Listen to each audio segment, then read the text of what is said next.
I'm here with Billy of Powerflo to talk about their upcoming new record, Guerrilla Warfare. By the way, I love the play on words there with that artwork that you guys have on the record. Magnificent. The album comes out November 1st on New Damage Records, a label out of Toronto, my hometown, where I am right now. So, man, this is super cool. I can't believe you guys are assigned to a Toronto-based label. We'll talk more about that, but welcome to the channel. Great to be here, man. Thanks for having me. So let me start off by asking you this. The last time we talked, we actually talked about Billy Bio's record, but now we're talking about Powerflo. It's been a while since you guys released a debut record. In the meantime, you've been busy with other stuff. Biohazard is back on the scene, kicking ass and taking names, perhaps more kicking ass than taking names.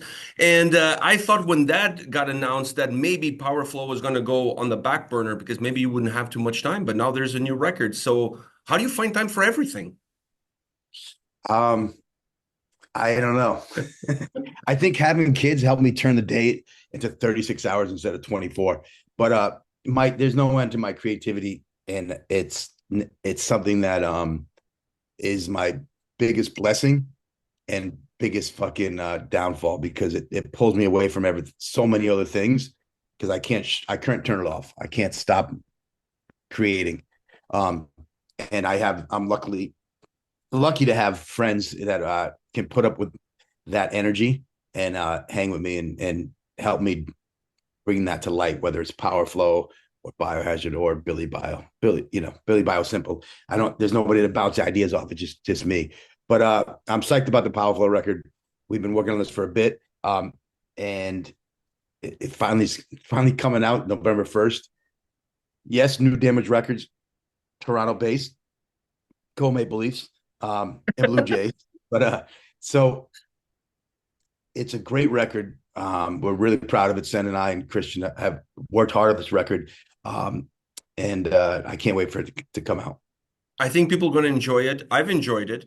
And I think while keeping a lot of the elements of the debut album there, this to me feels like a little bit more of a complete record than what the debut album was in terms of the sound and what comes about. But you talked about being a long time coming.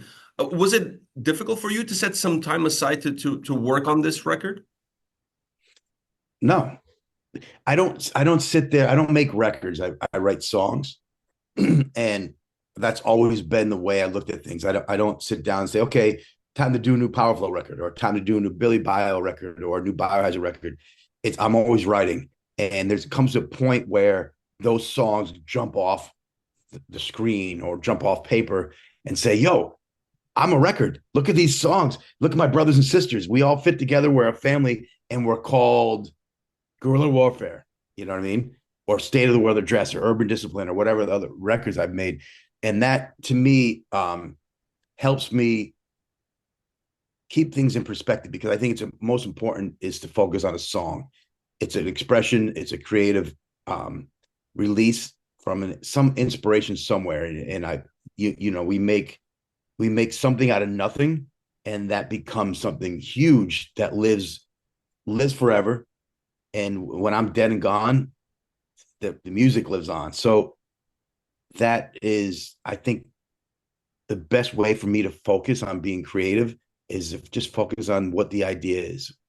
That spark of creativity comes from somewhere, rather than just worrying about the business side of creating a record because that's all it is. It serves a purpose of releasing things. And that's why like a lot of bands, I've seen stuff where people just release singles and even bands that I produce, young bands are starting to do more and more of that. But I come from the old school way of I like creating a work of art, and the record is a collection of those songs that seem to magnetize together really well. And it doesn't fit into schedules. It doesn't fit into deadlines. It just happens. And I've always thought that the best, my best work has been from keeping that focus on the songs, not anything else, not worrying about, because like a great record is a great record. It's not any better if it came out a year before, you know what I'm saying? Mhm. Or 6 months before. But a shitty record, you make a shitty record and people waiting to hear what you created, usually I'll be like, this is what I waited 2 years for. What are you fucking kidding me? So sorry to curse. I don't know if I can curse, You but can curse as much as you want. all right. That's right. You guys are Canadian. You don't understand my curses. We just No, don't give a I think you shit. guys invented them. The best hockey players in the world came from your country. So I think that's helped me keep focus on everything. And as you mentioned earlier, how this is a more cohesive and a concise power flow record. I agree 100%. The second record is always the record that you make after you played on those first songs on tour with your brothers night after night, and you kind of grow into this.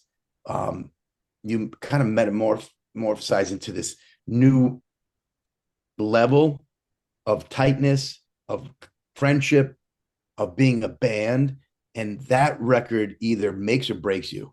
So for me, like all the records from the Cypress Hill record, the Biohazard records, even the Billy Bio record, like all the bands that I love, it's their second record that always sticks out as the most memorable. You get maybe you stumble onto them for the first record or the third record or fourth record, but it's the second one they really cut their teeth on, and that's the make or break record. If you bands make it to records 3 and 4, 9 out of 10 times it's because they nailed it and it worked.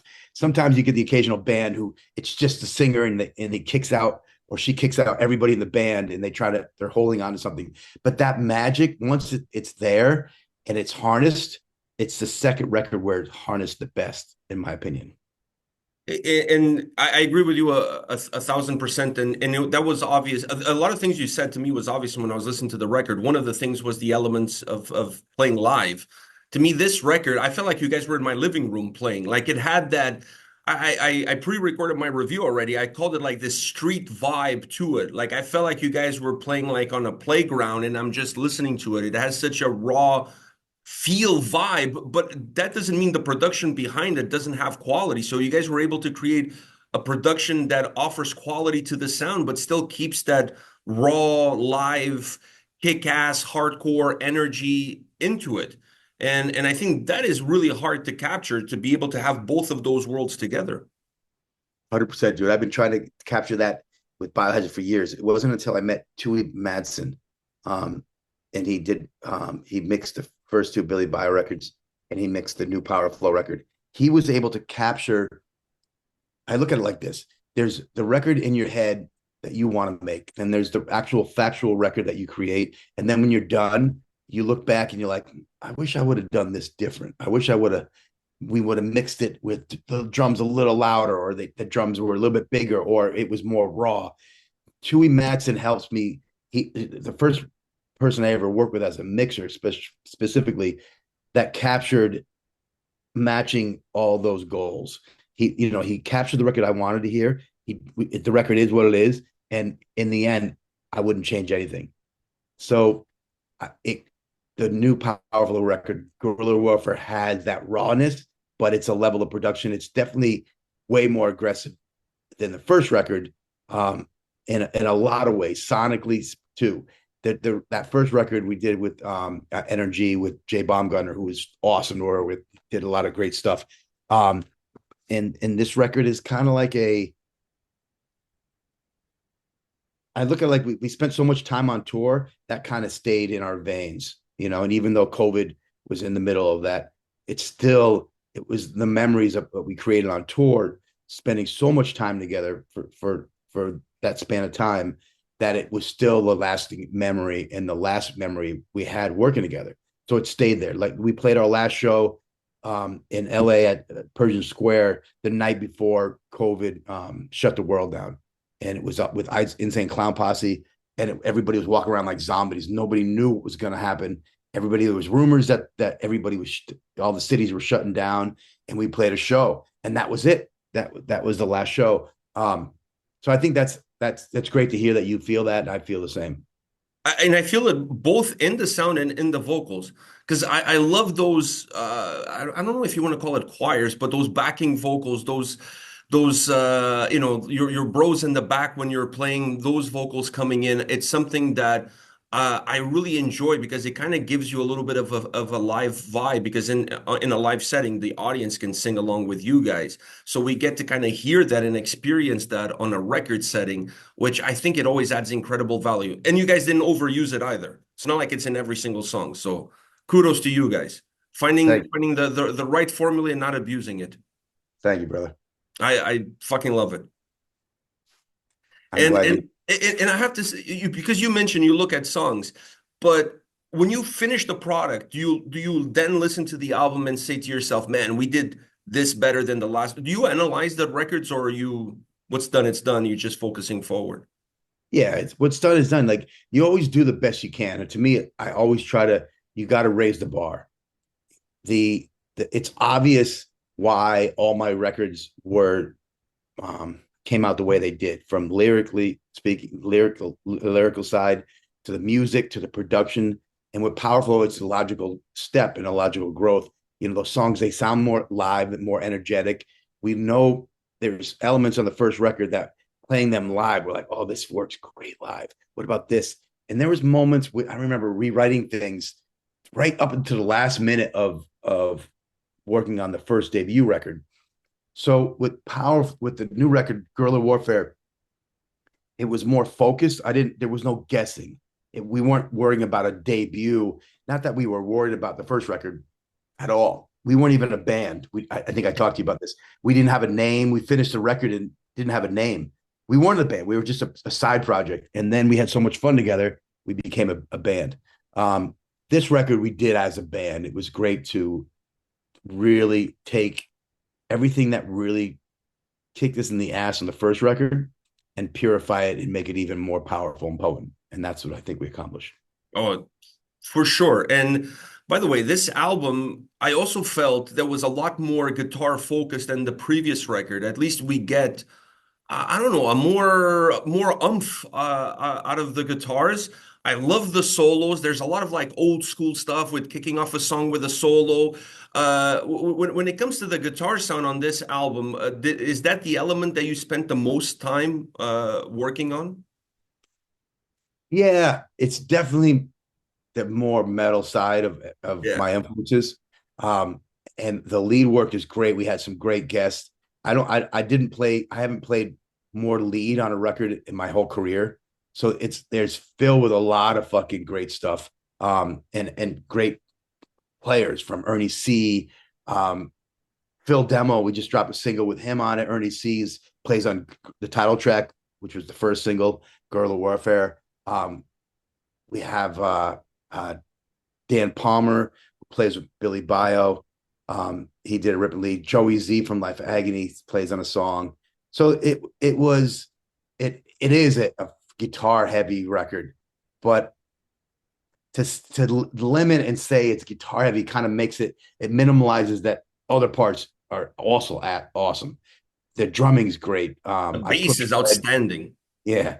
And the vocal work, Sendog, he stepped up for this record and pulled off a lot of aggression, but kept the flow that we love about Sendog, and which is where we got the name, you know. So that's I'm proud of it, Rick. You know, I look at it like we have one chance in life.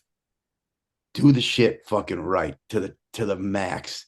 Kick fucking ass, and then step back when you're in a pine box 6 feet under.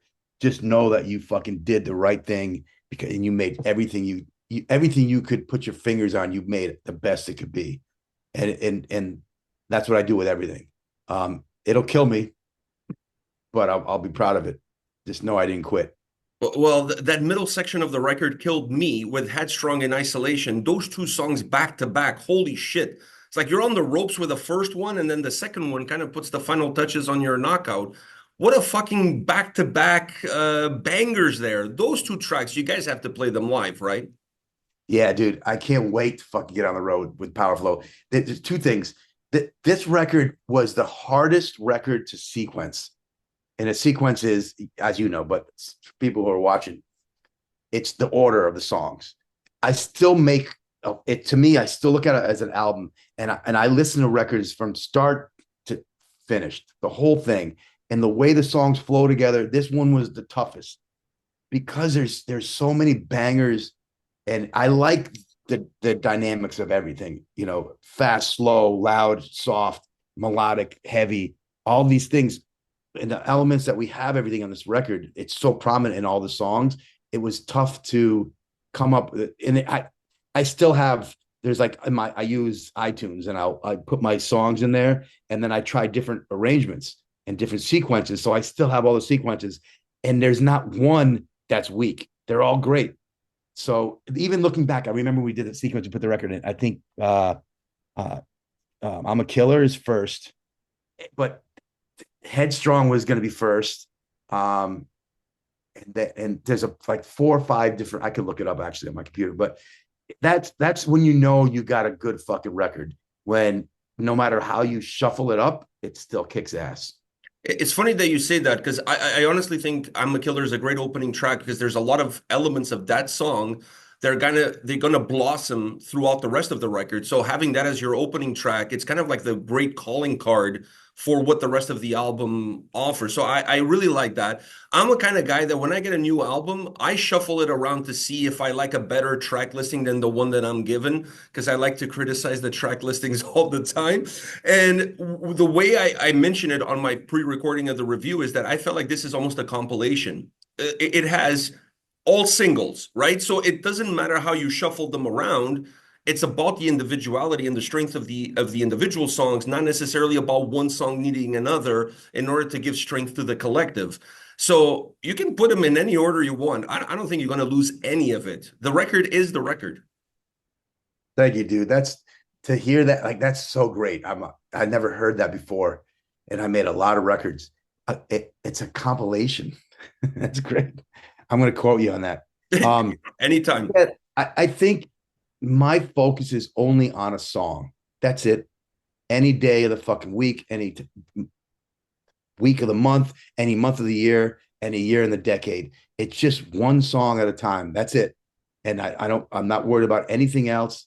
It's whatever makes that song takes it to a different level. And I don't pull any punches, mean what I say and say what I mean. And that's our approach. Sen is the same way. Christian's the same way. And we came out with a banger of a record. And I can't wait. I'm already working on the third one, but it's so funny how the music, nobody knows this. I didn't understand until it more successful in my career, how you make a record, you think it's the fucking best thing in the world, and then it takes so long to come out between record labels and artwork and videos and content and release schedules. And when it finally comes out, you're already working on the next record that you can't talk about. You got to still go back and talk about the great songs that you put all that heart and soul into, which is great. It's a not a bad problem to have. I know, but you feel like you're holding back. I can tell. Like you're like, fuck, if you could only hear some of these new tracks. Yeah, but usually, and I used to say that too, especially with Biohazard. And then I'm like, wait a minute, that diminishes the power and energy of what I released already. So I shifted, and I'm able to focus. I remember, working on Guerrilla Warfare. Sen and I were talking about the other day. We just played Aftershock, Biohazard in Cypress Hill. Sen Dog came over to our stage, and we did How It Is, a song we did with him off of State of World Address with Biohazard. Yep, We were remember talking that. stage, and we did some interviews and stuff for Powerflo, and he reminded me about Guerrilla Warfare. We were in the studio. He was doing a guest vocal on a record I was producing, and I think the band was Bertana, but in the verse, he spit the words guerrilla warfare. And I'm like, oh, dude, I pulled him aside. I said, yo, that shit's dope. Sit on that. And I don't think we used it for the guest vocal, and we kept it. And he worked on it. We talked about it after, and he came in with a bunch of lyrics based around the concept of guerrilla warfare. And that was actually one of the first songs that we did on the record. And it's ironic it became the title track, which is pretty cool. Oh, and the artwork is phenomenal. It also plays off of that. So I love it. Now, I didn't know you guys. I mean, I saw that you guys were signed to New Damage Records, but I didn't know they were from Toronto. I was like, who the fuck are these guys? And then I see they're based out of Toronto. They have a bunch of Canadian bands signed to them. How Yeah, the fuck Cancer you guys? Bats too. Yeah. So it's a subdivision of Dine Alone Records. Okay. And the New Damage is more of the metal and aggressive stuff, I believe. Um, but it reminds me of a lot of my experience with Roadrunner Records. That was a record label that was made and run by fans of music that were fans of the bands that were on the label, and whether it was the radio guy, the marketing guy, or the A&R, you couldn't go to a show in New York and not see half of the Roadrunner office personnel at the show. New Damage is kind of that vibe, and we met a lot of great people there, and it's cool. It's funny because this is our second record with them, and it's you're just bringing it up now. Yeah, I honestly I It didn't shows realize. like they're growing as a Yeah, they're label. growing. They have Comeback Kid is on there. Comeback Like Kid, a bunch of great Canadian bands are there. Comeback Kid's a great band. Great band, great band. And I honestly didn't know they were from Toronto at all. So I was like, man, I'm a little bit late to the game. So does that mean you guys are eventually coming to Toronto to play some shows? Of course. Yeah. I'm dying to see some dates announced. Are you guys looking at 2025 for taking Yep. this album on the road? Yep. 100%. Perfect. Perfect, There's man. things up our sleeves, but I'm a guy who talks about things after they're done. Like this record's been done for a little bit, but I it's you got to hold off talking about it until there's somebody's asking you about it, and there's like something tangible to sink your teeth into. Now that there's a release date, November 1st, we can talk about it, and that's great. But it's Yeah. tough. It's tough not to talk about your. It's like having a kid that you know is going to be fucking starring in the Super Bowl, but you can't tell anyone about it until the kid's 25 and he's playing in the Super Bowl. That's my boy. I threw the ball with him. I practiced with him for 15 years to get him there. That's what it's like creating something. And then, you can't really talk about it until it's out. I don't. That's just my belief. I like telling people what I did and showing them versus saying, "Oh, wait till you hear the new record. It's going to be amazing." There was one person in my my life who I had a run in with, in a good way, but it was pretty funny. There used to be a thing in LA called Concrete Foundation. Concrete Foundation was a put on by it was a magazine, an industry magazine called Concrete Marketing, and they would throw this big metal rock get together for a week and here in LA, and everybody in the industry, record labels, magazines, radio stations, and bands with new records, bands would play. It was fucking a giant party. But they would also during at night, bands played usually in the hotel, like some big ballroom, and then all around LA. But during the day, they would have these symposiums, like these conferences, where everybody you'd go and you buy a pass and you'd get to see these different panels with all these different artists talking about different things. What's it like being in an independent band? How do you get a record deal? How do you self fund a tour? All these awesome, and it was a lot of not just music fans but also musicians trying to learn how to better market their music and reach more people. Anyways, one of the ones we played one year. I can't remember what record with Biohazard, but I was talking on this panel, and on the panel was Ice-T from Body. He just released Body Count, and we were both on Warner Brothers together. So we're backstage talking about what we're all going to talk about on the panel. And Ice was giving me advice, for the music industry. He knew Biohazard. I was a huge Ice-T fan, am a huge Ice-T fan, and obviously Body Count. But there was this kid that kept interrupting the conversation. And the kid was like, hey, blah, blah, blah. Like he would just put his 2 cents in, but I didn't know the guy. And Ice didn't know the kid. So I'm trying to have this conversation with somebody that I looked up to as a performer, as an artist. And this kid comes in and is trying to rain my parade. And Ice stops and he's like, yo, we're having a conversation. I'm like, yeah, dude, can you let me talk? So the kid said, and he kept interrupting. After the third time, Ice goes, yo, who are you? Who the fuck are you?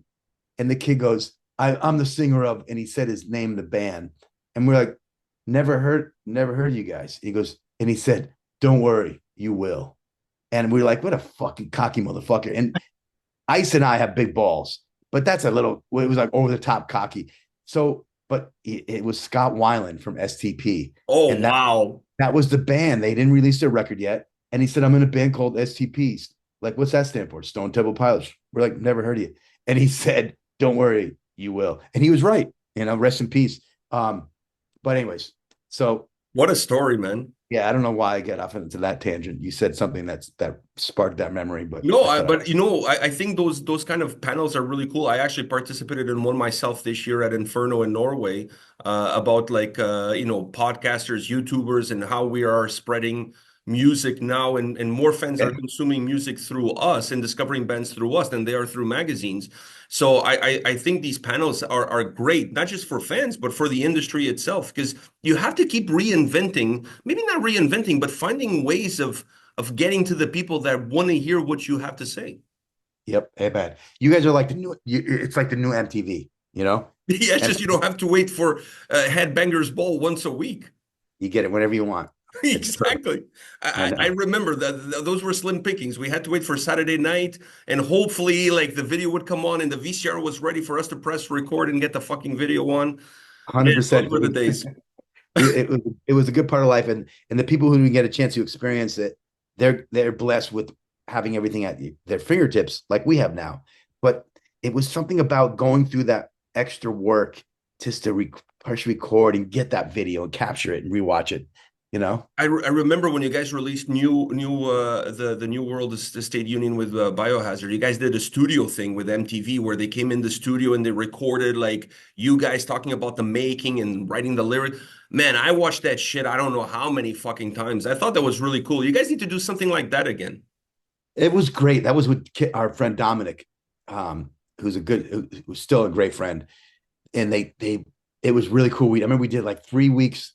There was like three headbangers, about 3 or 4 episodes before the record came out, and it was awesome. We did behind the The scenes scenes. and did a bunch of interviews. It was pretty cool. Yeah, it would be good. And this Sen and I did some stuff that we'll be releasing soon about some song breakdowns. The last record I went in and did some really cool stuff. I do a lot of stuff on my Patreon, which is Billy Biohazard, but um, it's I love the behind the scenes. I love showing people, breakdowns of song. Like here's the song. This is how it started. This was the first idea. This was the first riff, and it grew into this. The last Billy Bio record, I documented the writing of a song that was I fucking loved. I didn't know how it was going to come out, but I just put my camera up and captured, I used it for my Patreon, but it showed the in-depth work and attention and focus that goes into, for me, that goes into writing a song. Everything from the drums to the guitar riffs to the lyrics and how that works. But I want to do some more stuff like that. And I think you're right. It's a great idea for content, especially for what you do. It's makes it a little bit more interesting because a lot of times you only get the end result. You don't see the intensive labor that goes into creating that MP3 that you're listening to. Well, the next time you're in Toronto, if you're up for it, I'll come to the show and we'll maybe do like a video with your gear, whatever you're using live. I would love to do like a gear rundown with you and 100%, get to dude. see whatever you're using and stuff like that. I've done a few of those and fans really dig that kind of shit because you go to the show, but like you have no idea all the work and the gear that goes into making the sound that you're enjoying. Yeah, dude. I love that stuff. I love seeing behind the scenes. Last night I saw Crypta, Carcass, Harm's Way, and Hatebreed. And Hatebreed, I saw them in Toronto last week. Yeah. Oh, the same tour? The same tour, yeah, yeah. I'm friends with Fernanda, so I came to the show. We got to hang out, and I got to see the whole thing. And Você é brasileiro? Português, Português. Legal. yeah, yeah. Você So, sabe, eu falo português, sabe? fala português, sim, sim. É, legal. But you speak Portuguese? Eu falo português. Oh, wow. You want me to speak English? Oh, we should speak English, I'm You sure. speak English, but that's really cool. Okay, I had a huge love for you. Now my love has just grown exponentially.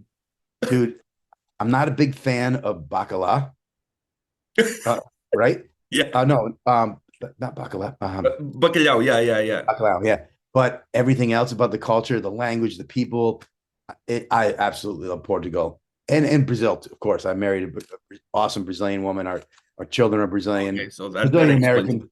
Yeah. And then, in fact, um, our guitar guru Tech is from Portugal, and he's fucking Mario. He's awesome. One That of the is best fucking I've ever cool. worked with. But sorry, I interrupted you. You said you went to the show. Yeah. So yeah, and I got to see Crypta. First time I saw them, I've been dying to see them. We played a couple festivals together, but I was never able to see them. So to watch them on side stage, and one of the great, besides they're great band, fucking awesome songs, players, talented musicians. They before they went on, they have this ritual handshake they do, and they're like it very close knit family, and that was really cool to see, especially being in the music business for so long. You don't see that as much. I Body Count does it, Biohazard does it. The ritual fist bumps. You have to connect before you go out on stage, and kind of like a lot of bands get to a point where they're just like they show up. What time is showtime? Cool. I'm gonna be out dinner, and then I'm gonna go hang out with some friends at a bar, and then I'll be right there. And they show up 5 minutes before they go on, and they don't even warm up. That gets a little bit played. You gotta be, you gotta have that same energy that you had when you first started, and your eyes were like, oh, this is awesome over that first new song. You got to keep that alive. And when you do, it makes the show better. A lot of bands forget that. But anyways, I saw that energy with Crypta, and it was cool to see. Funny enough, this was my first time seeing them in Canada because it was the first time they toured in Canada. I actually traveled to Portugal. I saw them in Portugal like 2 years back, and I saw them this year in Norway. So it took me a long time to finally see them playing in Canada. But what a fucking crazy show! I mean, the whole lineup. It's a great It's lineup. It's a great tour. All right, yeah. man. I won't take any more of your time, but I'll make this promise. When you guys come to Toronto, either Biohazard or Powerflo, I'll reach out to the press guys to hook us up so that we can do a little bit of behind the scenes on your gear and all of that shit. I would love to do that. That's a lot of fun, dude. It breaks And up I the. promise I won't take you out for bacalhau, but if you want to eat something else, there's some great Brazilian churrascarias here, so I can definitely take you to one of those. Feijoada is Portuguese, right? Feijoada is more Brazilian. It's Oh, more it is. Brazilian. Okay. What's the traditional? What is the Portuguese dish that I probably consider Brazilian? Uh, I mean, we have feijoada as well. Tripas, maybe, like the guts and stuff like. I don't know if you've ever had that. No, no, Oh, never had that's that. that That's that's good. yeah, How because about it's mixed with beans, so it's kind of like pau pau de queijo? Is that Portuguese or Brazilian? both. Okay, It's kind that's of really. both. Our culture is kind of like intertwined. It's kind of hard to, It's like England and America, same thing. yeah, yeah, Yeah, just with a different accent. exactly. You know? It's Yeah, just it's exactly what it is. It's exactly what yeah. it is. All right, man. All the best. Thank you very much for your time. This was a blast. I really appreciate talking to you. Obrigado, amigo. Até mais. Obrigado, Will. Obrigado, Will. Thank you, brother. Have a good one. You too.